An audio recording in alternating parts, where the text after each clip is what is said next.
He was America's very first CEO. He packed his bags for a road trip to the Deep South.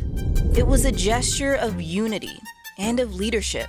And it also sent a clear message that the United States of America wasn't just ready to stand on its own, but that the office of the president reports to the people. This is Marked, a series that zooms in on Georgia and its backstory, one historical marker at a time. I'm Maya May, and I'm here in Savannah, Georgia, to tell you the story of America's very first president and his only visit to the Deep South.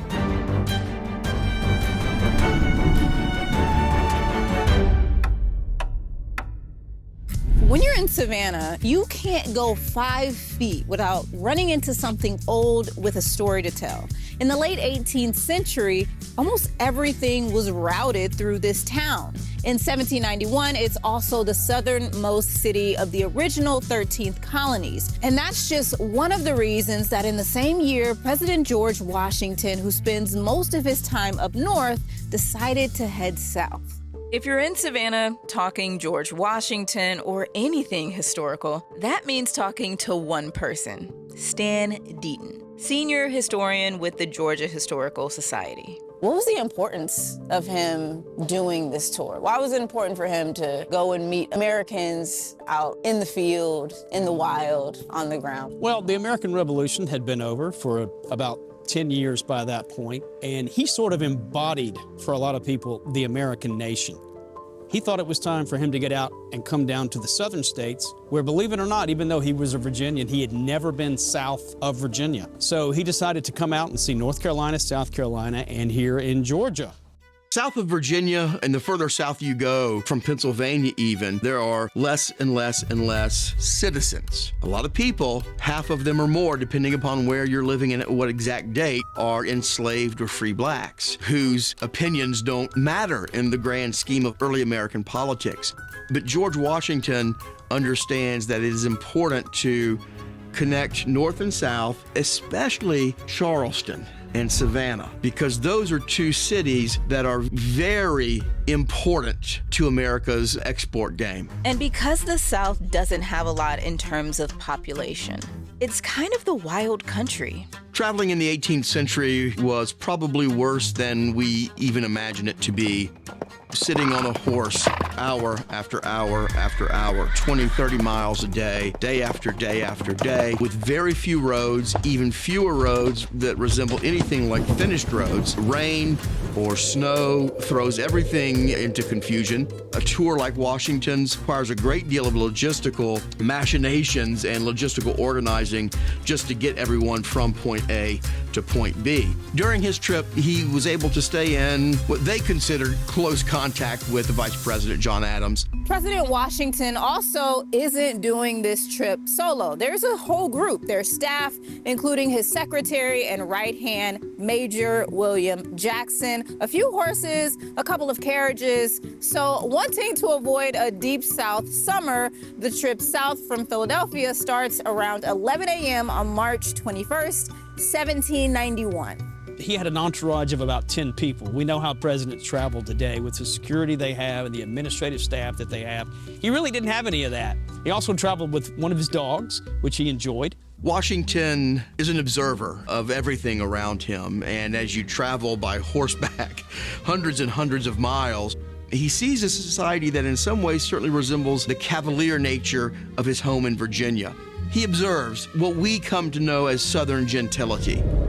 All along the way, he's being toasted and showered with dinner parties, meeting with local politicians and their wives.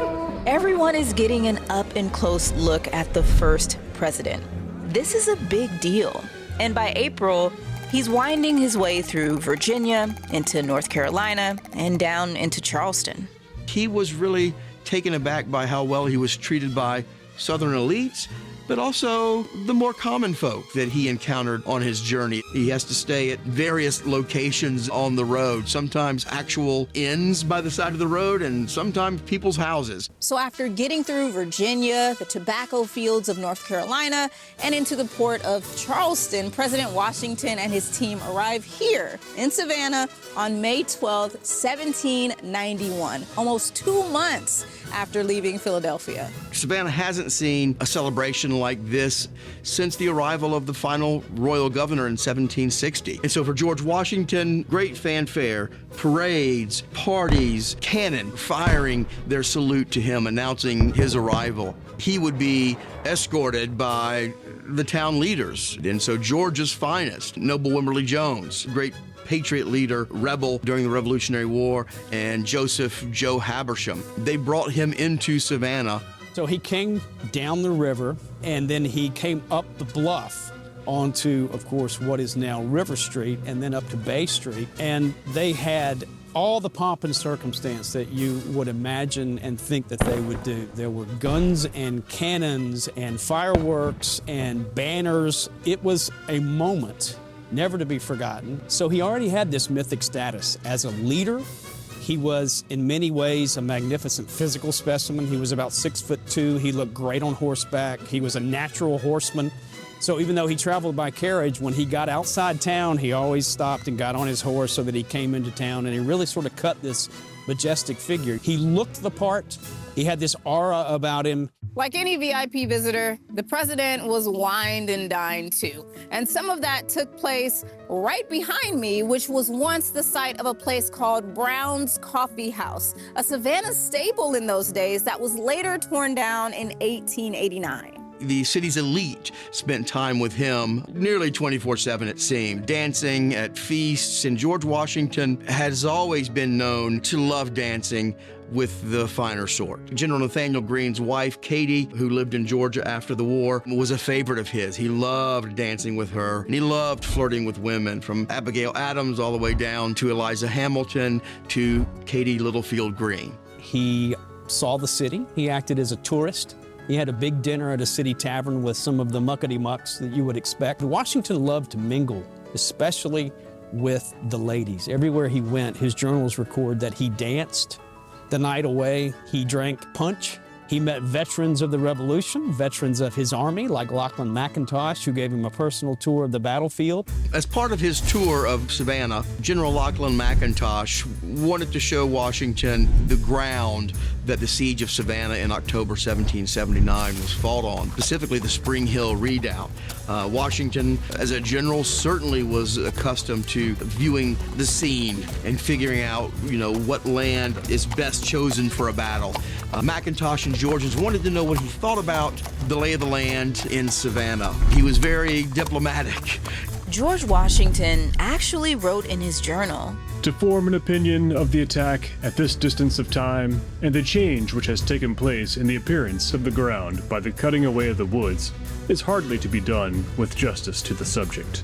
He knew how important the Battle of Savannah had been. The siege of Savannah, the failed attempt to retake the city from the British, is one of the great American losses. I think he felt that innately, as a military man. The astonishing thing to me is that he was here for 4 days. Presidents still come to Savannah. Important people come to Savannah for an hour or two. By the 15th of May, a Sunday, George Washington was about to leave town. But Sunday also meant that President Washington was going to church. Going to church meant going here, Christ Church of Savannah. It's one of the oldest churches in Georgia, and that's why it's got the nickname the Mother Church. Now, the actual church that George Washington attended burned down in the Savannah Fire of 1796, which also burned 2/3 of the city. As he leaves Savannah, he stops at the rather famous plantation called Mulberry Grove, which was a gift to General Nathaniel Greene after the Revolution ended for his services in liberating Georgia.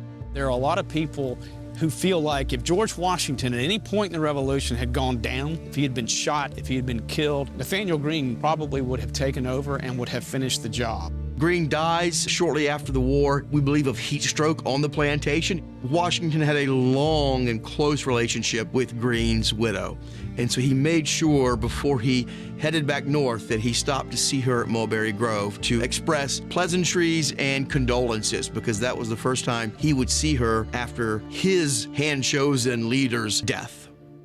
Savannah rolled out the red carpet for the president and his traveling party. Hospitality that only a city like Savannah can provide. But it was time for them to make the turn and head back north. So he traveled north out of Savannah to Waynesboro first, which was named for Mad Anthony Wayne, one of his lieutenants during the Revolution. And then he went on to Augusta, which at that time was Georgia's capital. I was reading some analysis from his journals, and he commented on how interesting Augusta was laid out and how interesting some of the South was laid out from a mapping standpoint. Well, Washington, from his youth, had been a surveyor, and he had traveled into the backcountry of Virginia all the way to the forks of the Ohio.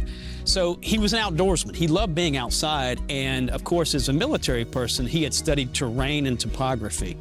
And so he was always interested in where cities were positioned and particularly how they might develop. That was another thing that happened on this tour.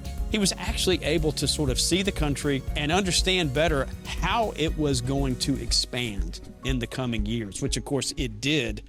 By May 21st, 1791, George Washington's Southern tour was just about over. And as he's heading out of Augusta, he's now officially visited all 13 colonies. He's celebrated and embraced, but his visit to Georgia wasn't just about pomp and circumstance and showing him a good time. It's also important for a couple different reasons. Getting a view of him for Georgians must have been beyond electrifying, beyond gratifying. I don't think we could actually imagine what that must have felt like to Georgians, because he is bringing to them not only his celebrity status and someone that we don't just recognize as being important, we know that he is at the core this honest guy who believes in republicanism, meaning representative government, which is new. It is new and it's scary. But for the middling and lower classes, he had to have come across as something of a godsend, someone that is not just accepting of us as being part of this nation, but is willing to grant us or to embrace us as part of the body politic. And that's the first time, certainly in American history, but really world history. This is not something that is common, and he is at the head of it. He didn't have to leave Philadelphia or New York. He could have been very comfortable. He put himself on those bad roads and in those taverns where the food was bad and the beds had fleas, because he understood if this country was going to survive, people had to see it and feel that it was a real thing. I would argue that that visit did more to solidify the idea of the United States in the minds of the people at that time, probably than any other presidential visit. It may have only happened once, but the first president's visit to Georgia, a really big deal, is still kind of in the air around here. There's the aptly named Washington Square. There's the plaque just across the way on what's now a law office that commemorates one of the balls he attended in that very spot.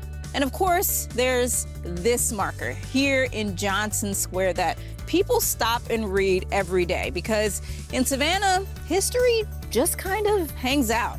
I'm Maya May, and we'll see you at our next stop.